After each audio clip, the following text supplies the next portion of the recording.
2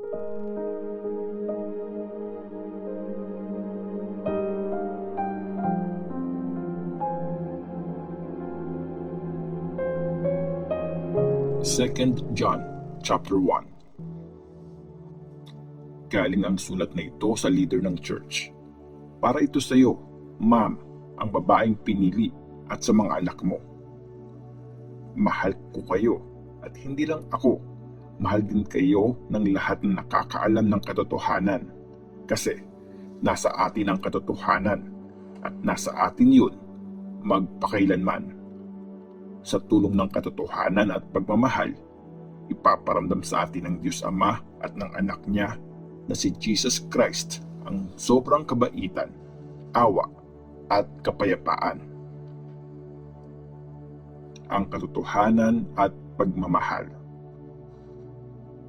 Ang saya-saya ko nung nakita kong sinusunod ng ilan sa mga anak mo ang katotohanan, gaya ng inutos sa atin ng Ama.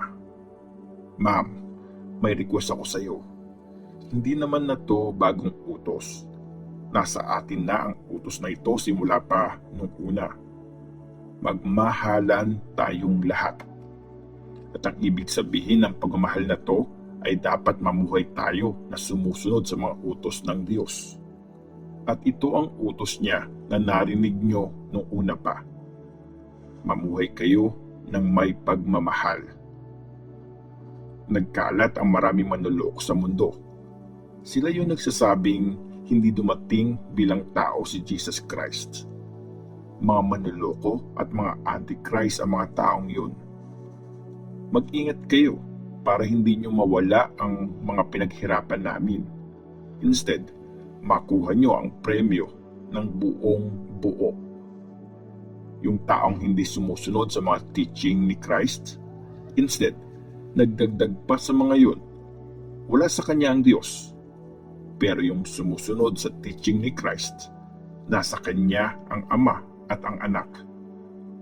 Pag may pumunta sa inyo na ibang teaching ang dala, huwag niyo siyang patuloyin sa bahay niyo. Huwag niyo ring batiin. Kasi ang bumabati sa ganong klaseng tao ay para na rin kasabwat sa masamang ginagawa ng taong yon. Mga huling bilin. Marami pa akong gustong sabihin sa inyo, pero mas gusto kong wag nang isulat yun.